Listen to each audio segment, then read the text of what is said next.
దేవుని యొక్క ఘనమైన నామమునకు మహిమ ప్రభావం కలుగును గాక. మన నజరేయుడైన యేసు క్రీస్తు నామమున మీకు అందరికీ నా యొక్క ధన్యవాదములు, శుభాకాంక్షలు తెలియజేస్తున్నా. మనము గడిచిన దినములలో యేసు క్రీస్తు శిలువపై పలికిన 7 మాటలు మనం ధ్యానం చేసుకుంటూ వస్తున్నాం. అందులో భాగంగా గడిచిన దినంలో మనం 4 మాటలను మనం ధ్యానం చేసుకున్నాం. నేడు యేసు క్రీస్తు శిలువపై పలికిన 5వ మాటను మనము ధ్యానం చేసుకుందాం. అది యోహాను సువార్త 19వ అధ్యాయం 28, 29 వచనాల్లో వ్రాయబడి ఉన్నది.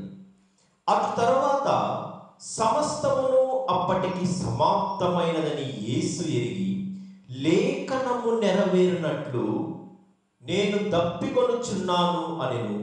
చెరకతో నిండి ఉన్న ఒక పాత్ర అక్కడ పెట్టబడి ఉండెను గనుక వారు ఒక స్పంజి చెరకతో నింపి హిస్సోపు పుడకనకు తగిలించి ఆయన నోటికి అందించిరి.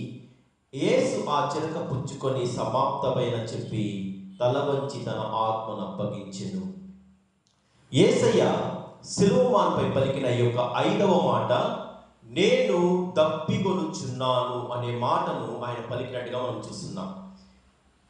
గడిచిన రాత్రంతా యేసయ్యను గెత్సేమనే తోటలో ఆయనను బంధించిన తర్వాత రాత్రంతయు ఆయనను ఆ యొక్క నేరము కొరకు, విచారణ కొరకు ఆయనను అన్న, కయప మరియు పిలాతు, హేరోదు రాజుల దగ్గర ఆయనను తిప్పుతూ యేసయ్యను రాత్రంతా తిప్పి ఉంటున్నారు. పిలాతు తీర్పు ఇచ్చిన తర్వాత ఆ ప్రాంతంలో యేసయ్యను భయంకరంగా గాయపరిచి ఉంటున్నారు. మరి కొరడాతో కొట్టి ఉంటున్నారు, తలపైన ముళ్ళకిరీటం పెట్టి ఉంటున్నారు. అనేక రకాలుగా అవమానిస్తూ, ఆయన ముఖం పైన ఉమ్మి వేస్తూ, పిడిగుద్దులతో గుద్దుచు ఆయనను సిలువ వేయము అని యేసయ్యను ఎంత అవమానించాలో అంతగా అవమానించి ఆయనను యెరూషలేము వీధుల గుండా ఆయనను కొరడాతో కొట్టుకుంటూ ఆయన భుజము పైన ఒక భారమైన సిలువ పెట్టి ఆయన యెరూషలేం బయట నుండి గొల్గొతా ప్రాంతంలోకి తీసుకుని వచ్చి సుమారు ఉదయం 9 గంటల ప్రాంతంలో ఆయనను సిలువమాన్పై సిలువ వేసి ఉంటున్నారు. చేతులలో మేకులు, కాళ్ళలో మేకులు దిగగొట్టి యేసయ్యను వేలాడదీసి ఉంటున్నారు. ఈ యొక్క భయంకరమైన పరిస్థితులలో యేసయ్య సిలువపై ఆయన మాట్లాడుచూ వస్తున్నాడు. మరి ఆయన యొక్క పరిస్థితి అత్యంత దయనీయంగా ఉంటున్నది. ఆ యొక్క దెబ్బల చేత యేసుక్రీస్తు యొక్క శరీరంలో ఉన్నటువంటి రక్తమంతా ఆయన నేలపైన కారిపోయి మరి ఒక భయంకరమైన పరిస్థితులు అనగా దప్పికొన్నట్టుగా, ఎందుకనగా ఒక మనిషి డీహైడ్రేట్ అయిపోయినట్టయితే చాలా దప్పికొంటాడు. ఒక మనుష్యుడు ఆహారం లేకుండానైనా బ్రతకవచ్చేమో కానీ నీరు లేకుండా బ్రతకలేడు మనిషి. కొంతకాలం వరకు ఆహారం లేకుండా బ్రతకగలడు, కానీ నీరు లేకపోతే కొన్ని గంటలు లేక కొన్ని రోజుల్లోనే అతను చనిపోవచ్చు.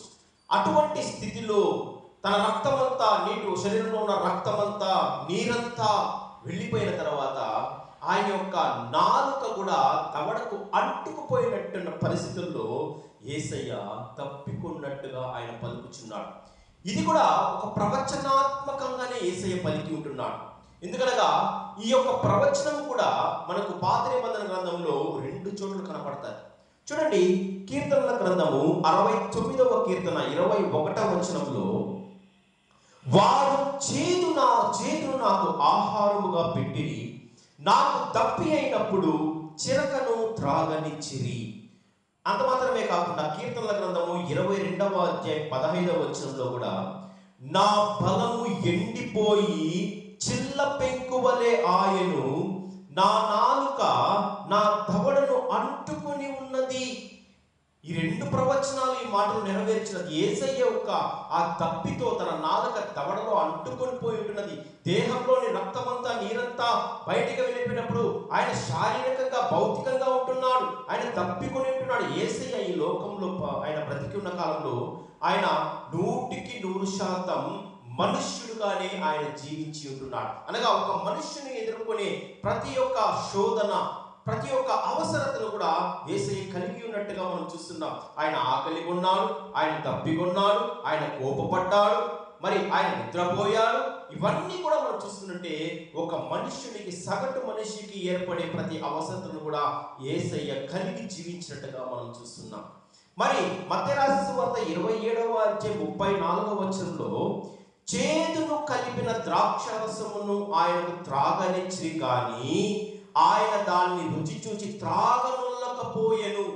యేసయ్యకు ఆ యొక్క చేదైనటువంటి ద్రాక్షారసం, చేదును కలిపిన ద్రాక్షారసం అనగా ఈ యొక్క చేదు మరియు యొక్క ద్రాక్షారసము ఆ శిలువ మానుపై అత్యంత క్లిష్ట పరిస్థితుల్లో ఉన్న నేరస్తులు కావచ్చు, ఆ నొప్పిని తట్టుకోలేక కావు కేకలు పెట్టుచున్న వారికి ఈ ద్రాక్షారసం వల్ల అయితే కానీ, మరి ఈ చేదు కలిపినగా ఒక మెడిసిన్ గా కూడా ఆ నొప్పి తెలియకుండా ఉండడానికి ఆ యొక్క చేదును కలిపిన ద్రాక్షారసాన్ని వారు అందించేవారు. ఎందుకనగా ఆ భయంకరమైన పరిస్థితులు అక్కడ శిలువమానపై ఆ యొక్క నేరస్తులకు చాలా భయంకరంగా ఉంటుంది. కానీ యేసయ్య వాటిని కూడా తీసుకోలేదు. ఎందుకనగా ఆయన స్వచ్ఛందంగా వాటిని ఇష్టపడి చేస్తున్నాడు. ఆయన పొందిన దెబ్బల వల్ల మనకు స్వస్థత వచ్చినట్లుగా ఆయన తన స్వస్థత కోసము, తన నొప్పి నివారణ కోసము, తన బాధను తప్పించుకోవడానికి కోసము ఆ యొక్క చేదిన ద్రాక్షరసమును ఆయన తీసుకొనలేదు. అందుకే యెషయా గ్రంథంలో అంటాడు కదా, తాను పొందిన దెబ్బల చేత మనకు స్వస్థత కలుగుచున్నది, ఆయన కార్చిన రక్తం వలన మనకు పాప క్షమాపణ కలుగుచున్నది. కాబట్టి యేసయ్య వీటన్నిటిని కూడా ఇష్టపడే ఆయన నెరవేర్చినట్టుగా మనం చూస్తున్నాం. మరి మనకందరికీ జీవజలం ఇచ్చిన ఈ దేవకుమారుడు మరి ఆ యొక్క శిలువపానుపై అత్యంత దయనీయ పరిస్థితుల్లో ఆయన తప్పికొన్నాడు. ఎందుకనగా రాత్రంతా కూడా ఆయనను అనేక రకమైన హింసల గుండా ఆయన తీసుకెళ్ళి ఉంటున్నారు. నిజమైన జీవజల బుగ్గ ఆయనే. మనందరికీ జీవజలమునిచ్చే ఈ యొక్క దేవుని కుమారుడు, ఈ యొక్క నిజమైన దేవుడైనటువంటి యేసుక్రీస్తు, ఆయన మనకు జీవజలం ఇవ్వడానికి ఆయన శిలువమానుపై ఆ యొక్క గాయాల పాలై ఆయన తప్పికొన్నట్లుగా మనం అర్థం చేసుకోవాలండి. యోహాను సువార్త 4వ అధ్యాయం 13వ వచనంలో, అందుకు యేసు, ఈ నీళ్లు త్రాగు ప్రతి వాడును మరలా తప్పికొనును, నేనిచ్చు నీళ్లు త్రాగు వాడెప్పుడును తప్పికొనడు, నేను వానికి ఇచ్చి నీళ్లు నిత్య జీవమునకై వానిలో ఊరిడి నీటి బొగ్గగా ఉండనని ఆమెతో చెప్పెను. యేసయ్య సుకారాను సమరయ ప్రాంతంలోని సుకారాను అనే ప్రాంతంకి వచ్చినప్పుడు ఆ యొక్క బావి యొద్దకి ఆ యొక్క సమరయ స్త్రీ ఫొటినా అని ఆమె పేరంటారు.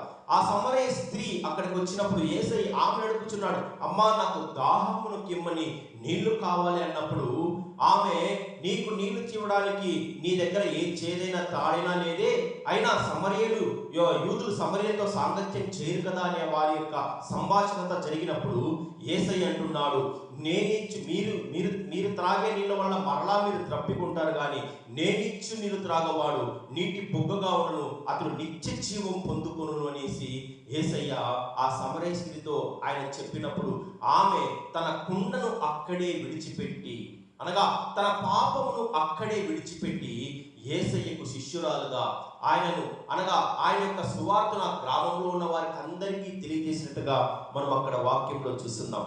అంత మాత్రమే కాకుండా యోహాను సువార్త 6వ అధ్యాయం 35వ వచనంలో కూడా, జీవాహారము నేనే, నా యొద్దకు వచ్చువాడు ఏమాత్రమును ఆకలి కొనడు, నా యందు విశ్వాసం ఉంచువాడు ఎప్పుడును తప్పికొనడు. యేసయ్య పైన ఎవరైతే విశ్వాసం ఉంచుతారో వాడెన్నటికీ తప్పికొనడు. ఇవన్నీ కూడా ఈ లోకంలో భౌతికంగా మనకు దప్పి, దాహము, ఆకలి ఇవన్నీ మనకు ఉంటాయి. యేసయ్య మాట్లాడే ప్రతి మాట ఆత్మీయ అర్థంతో మనం అర్థం చేసుకోవాలి. ఆత్మీయ అర్థంతో మనం అర్థం చేసుకోవాలి. ఆయన మనకు ఈ లోకంలో మాత్రమే రక్షకుడుగా కాదు, కానీ మనకు నిత్య జీవమునిచ్చే నిజమైన దేవుడుగా, రక్షకుడుగా ఉంటున్నాడు. ఆ యొక్క నిత్య జీవంలోనికి ప్రవేశించినప్పుడు నీకు ఎప్పటికీ ఆకలి ఉండదు, ఎప్పటికీ దాహం ఉండదు. ఆ యొక్క నిత్య జీవం నువ్వు చేరుకోవాలంటే యేసుక్రీస్తుని నువ్వు సొంత రక్షకుడుగా అంగీకరించినప్పుడే నీవు ఆ యొక్క నిత్య జీవంలో ఈ యొక్క శ్రేష్టమైన అనుభవాలు కలిగి జీవిస్తావని మనకు వాక్యం తెలియజేస్తూ ఉంటున్నది. అంత మాత్రమే కాకుండా యోహాను సువార్త 7వ అధ్యాయం 37వ వచనంలో కూడా, ఎవడైనను దప్పికొనినెడల నా యొద్దకు వచ్చి దప్పి తీర్చుకొనవలెననే మాట కూడా మనకు కనపడుతుంది. చూడండి, అరణ్యయాత్రలో ఇశ్రాయేలీయులు 40 సంవత్సరాల పాటు వారు ప్రయాణం చేసినప్పుడు బండ నుంచి నీళ్లు ఇచ్చిన వాడెవరు? ఈయనే కదా. మిమ్మల్ని వెంబడించిన ఆ ఆత్మీయ బండ క్రీస్తే అని మనకు 1 కొరింథీయులు 10వ అధ్యాయం 4వ వచనం మనకు సాక్ష్యం ఇస్తున్నది. మరి అటువంటి అద్భుతకరుడైనటువంటి ఈ యొక్క సృష్టికర్త శిలువ మానుపై ఆయన నిస్సహాయ స్థితిలో ఉంటూ మన కొరకు గాయపరచబడి ఆయన దప్పిగొని ఉన్నట్టుగా మనం వాక్యంలో చూస్తున్నామండి. ఎందుకనగా యెరూషలేములో ఆ యొక్క సందర్భము పస్కా దినం. ఇవి పస్కా పండుగ రోజులు. ఇవి యేసయ్య శిలువమానుపై మరణించే దినము పస్కా రోజులుగా ఉంటున్నది. యెరూషలేము దేవాలయంలో సరిగ్గా 3 గంటలకు పస్కా పశువు వధింపబడుతుంది. అదే సమయమునకు ఎప్పుడైతే యెరూషలేములో పస్కా పశువు వధింపబడుతుందో అదే సమయంలో మనందరి పాపముల కొరకు యేసయ్య సరిగ్గా 3 గంటల సమయంలో, మధ్యాహ్నం 3 గంటల సమయంలో తన ఆత్మను తన తండ్రి అయిన దేవుని చేతికి ఆయన అప్పగించినట్లుగా మనం వాక్యంలో చూస్తున్నాం. మరి యేసయ్య యొక్క దప్పి లేక దాహము వేటి వల్ల, ఏమిటి దప్పి, ఏమి యొక్క దాహము అని మనం పరిశీలించినట్లయితే ఆయనకు శారీరకమైన దప్పి, ఆయన దప్పి కొన్నా కానీ ఆయన నిజమైన దాహము, ఆయన యొక్క నిజమైన దప్పి ఏమనగా ఆత్మల రక్షణ. నశించిపోతున్న ఈ యొక్క ఆత్మలను రక్షించడమే ఆయన యొక్క నిజమైన దాహము. దాహం అనే మాటకు కోరిక లేక ఆశ అనే కూడా అర్థం మనం కలిగి ఉంటున్నది. ఏమిటి ఆయన ఆశ అంటే నశించిపోతున్న ఆత్మలను తన నిత్య రాజ్యంలోనికి తీసుకువెళ్ళడమే ఆయన యొక్క నిజమైన దాహము, దప్పి, ఆశగా ఉంటున్నది. చూడండి, లూకాసు వార్త 19వ అధ్యాయం 10వ వచనంలో నశించిన దానిని వెతికి రక్షించడానికి మనుష్య కుమారుని లోకంలోనికి వచ్చి ఉంటున్నాడనే మాట మనకు కనపడుతుంది. అనగా మనమందరము త్రోవ తప్పి పాపం చేసి దేవుడి నుంచి మహిమను పొందుకోలేకుండా నిత్య నరకంలోనికి వెళ్ళడము దేవునికి ఇష్టం కాదు. ఎందుకనగా దేవుడు మనుషులను ప్రేమించి ఉంటున్నాడు. దేవుడు లోకమును ఎంతో ప్రేమించి ఉంటున్నాడు. మనుషుల్ని ఆయన ప్రేమించి ఉంటున్నాడు. తాను ప్రేమించి తన స్వహస్తాలతో చేసుకున్న ఈ యొక్క నరుడు చెడిపోయి, అపవాదికి లోబడి చెడిపోయి అతడు పాపంలో కొట్టుకొని పోతూ ఆ యొక్క నిత్య నరకంలోనికి, ఆ యొక్క అగ్నిగుండంలోనికి వెళ్ళడము ఆయనకి ఇష్టం లేదు. ఎలాగైనా వారిని రక్షించాలని, వారిని ఆ యొక్క నిత్య నరకంలోని కాపాడాలన్నది ఆయన యొక్క నిజమైన దాహము. ఈ యొక్క దాహము కొరికే ఆ యొక్క సృష్టికర్త అయిన దేవుడు పరలోకంలో నుండి నరావతారిగా ఈ లోకంలోనికి దిగి వచ్చి నా పాపముల కొరకు, నీవు నేను చేసిన యొక్క నేరముల కొరకు, తాను చేయని తప్పుల కొరకు ఆయన శిలువ మానుపై అనేక శ్రమలు పొంది ఆయన శిక్ష అనుభవించి తన ప్రాణము మన కొరకు పెట్టి ఉంటున్నాడు. మీరు విలువ పెట్టి కొనబడాలని మీకు తెలియదా అంటున్నాడు ఆయన. ఇదిగో తన స్వరక్తంతో సంపాదించిన సంఘం అంటున్నాడు.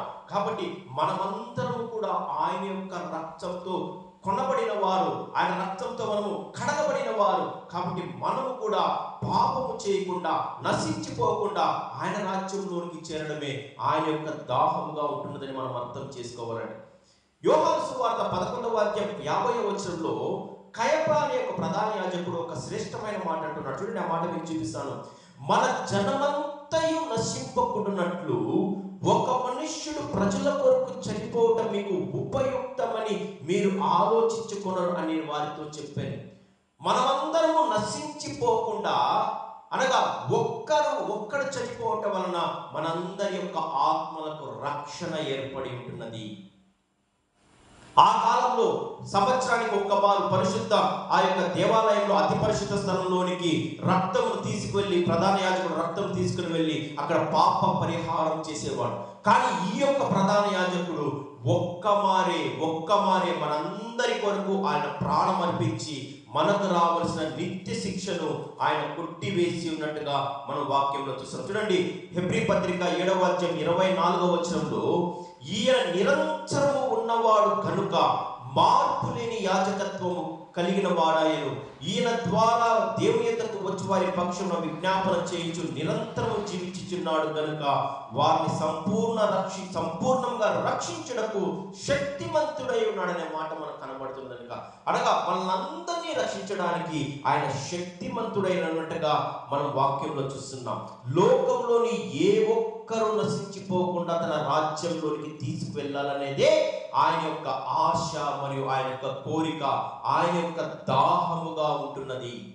1 తిమోతి 1:15 పాపులను రక్షించుటకు మనుష్య కుమారుడు ఈ లోకంలోనికి వచ్చిన మాట నమ్మదగినదియు పూర్ణాంగీకారముకు యోగ్యమై ఉన్ననే మాట పౌలు గారు రాస్తున్నాడు. అనగా మనలందరినీ రక్షించడమే, మనలందరికీ నిత్య జీవుడు ఇవ్వడమే ఆయన యొక్క దాహముగా ఉంటున్నది. మరి మన యొక్క దాహం ఏమిగా ఉంటున్నది? మన యొక్క దప్పి ఏమి, మన యొక్క దాహం ఏమి, మన యొక్క కోరిక ఏమి, మన యొక్క ఆశయం ఏదన్నట్టయితే మనుషులందరము ధనదాహంతో ఉంటున్నారు. మొట్టమొదటిగా ధనదాహం, రెండవది అధికార దాహం, మూడవది శరీర కోరికల దాహం. చూడండి, ఇవి మూడు కూడా అతి భయంకరమైనదండి. ఈ మూడు నిన్ను పరలోక రాజ్యం నుండి నిన్ను దూరం చేస్తున్నది.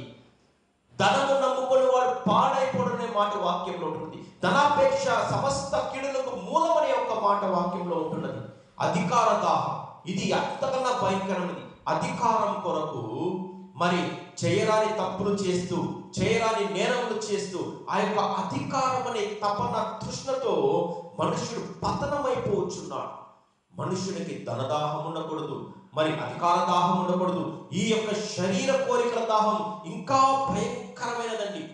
విపరీతమైన కామ కోరికలతో, విపరీతమైన జారత్వం చేస్తూ దేవునికి దూరం అయిపోవచ్చున్నారు. ఎందుకనగా మనుషుడు చేయి ప్రతి పాపము దేహము వెలుపల ఉన్నది, కానీ ఈ యొక్క జారత్వము తన సొంత శరీరంతో చేయించున్నాడు.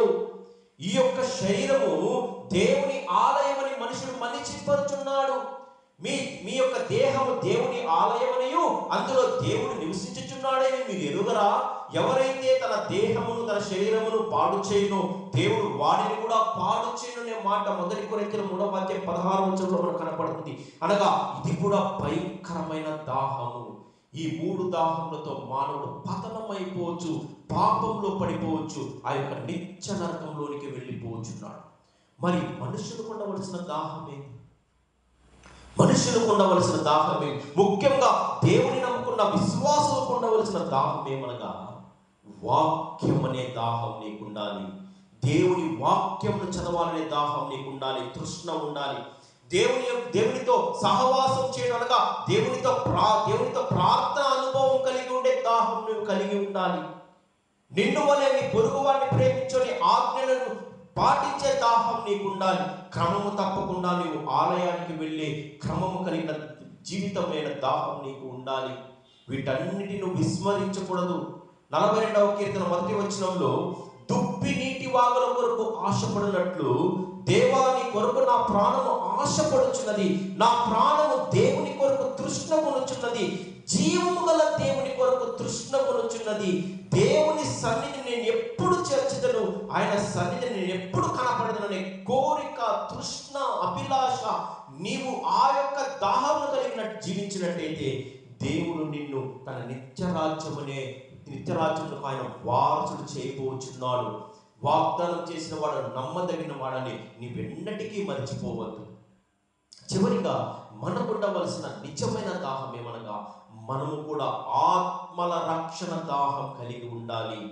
I trust for my souls అని దేవుడు చెప్పినట్టు మనము రక్షింపబడిన మాత్రమే కాకుండా మనతో కూడా మన ఇరుగు పొరుగు వారిని, మన స్నేహితుల్ని కూడా వారికి యొక్క సువార్తను మనం ప్రకటించి వారిని కూడా మనము నిత్య రాజ్యంలోకి వారసులైనట్లుగా మనం వారిని కొంతమందినైనా ఆ యొక్క భయంకరమైన అగ్నిగుండం నుంచి బయటకు లాగడమే నిజమైన కోరిక దాహంగా ఉంటున్నారు. చూడండి, యూదా పత్రిక 1:22 సందేహపడు వారి మీద కనికరం చూపిడి, అగ్నిలో నుండి లాగినట్టు కొందరినైనా రక్షించుడి, శరీర సంబంధులైన వారి అపవిత్రతకు ప్రవర్తనకు ఏమాత్రము నొప్పుకొనక దానిని అసహించుకొనుచు భయముతో కొందరినైనా మీరు కరుణించుడి. ఎందుకనగా యేసుక్రీస్తును తమ సొంత రక్షకుడుగా అంగీకరించని వారు, యేసయ్య నామమును దూషించి వారు, దేవునికి విరోధముగా మాట్లాడేవారు నడుచుకుని వారికి నిత్య నరకము, నిత్య వేదన, భయంకరమైన అగ్నిగుండం పాలవబోచున్నారు. వారిలో కొంతమంది బయటకు లాగే కృపను చూపమని దేవుడు మన పైన బాధ్యత మనకు పెట్టి ఉంటున్నాడు. అందుకే ఆయన మీరు సర్వలోకమునకు వెళ్ళి సర్వ సృష్టికి మీరు సువార్తను ప్రకటించుడి అంటున్నాడు. ఆయన నమ్మి బాప్తిసం పొందిన వాడు రక్షింపబడును, నమ్మని వానికి శిక్ష ఆ తరువాత ఆయన విధిస్తాడు. మన యొక్క కర్తవ్యం ఏమనగా సర్వ సృష్టికి వెళ్ళి సర్వలోకములకు వెళ్ళి సర్వ సృష్టికి సువార్త ప్రకటించే భారం మన పైన ఉంది. ఇది మన దాహముగా ఉండాలి. అంతేగాని ధన దాహము, మరి అధికార దాహము, మరి శరీర కోరికల దాహము, ఇటువంటి మనుష్యేచ్ఛలను మనం విసర్జించి దేవునికి దృష్టిలో అంగీకారమైన యోగ్యమైన వాటిగా మనం నడుచున్నట్లుగా మనము ఆ యొక్క దాహమును, తృష్ణను, కోరికను మనము కలిగి ఉండాలి. ఎందుకనగా ఈ లోకంలోనికి నువ్వు ఏమి తీసుకుని రాలేదు, ఈ లోకంలోని నువ్వు ఏమి తీసుకుని వెళ్ళలేవు. కానీ నీవు ఒక రోజు లెక్క చెప్పవలసిన వాడన్నావు. నీతో పాటు కొంత ఆత్మలైనా ఎన్ని ఆత్మలు నువ్వు రక్షించినావు, నువ్వు ఎంతమందికి నువ్వు సువార్త ప్రకటించినావు, నీ వలన ఎంతమంది దేవుని వైపు తిరిగినారో దేవుడు నిన్ను ఆ లెక్క అడగపోవచ్చున్నాడు. కాబట్టి అటువంటి జీవితాన్ని మనం కలిగి జీవిద్దాం. దేవుని యొక్క నిజమైన దాహమును మనం అర్థం చేసుకొని ఆయన దాహం మనం తీర్చడం అంటే ఆయన కొరకు మనం ఆత్మను సంపాదించడమే. ఆయన యొక్క దాహము తీర్చిన వారం అవుతాం. కాబట్టి మనం ఎలాగైనా మనము నయానో వారిని ఉజ్జగించో లేక నిజమైన సువార్తను, సత్య సువార్తను వారికి ప్రకటించి వారిని కూడా ఒప్పింప చేయడానికి మనం ప్రయత్నం చేద్దాం. అటువంటి కృప, అటువంటి తృష్ణ, అటువంటి సహాయము పరిశుద్ధాత్మ దేవుడు మనకు సహాయం చేయనుగాక. ఆమేన్. Praise the lord.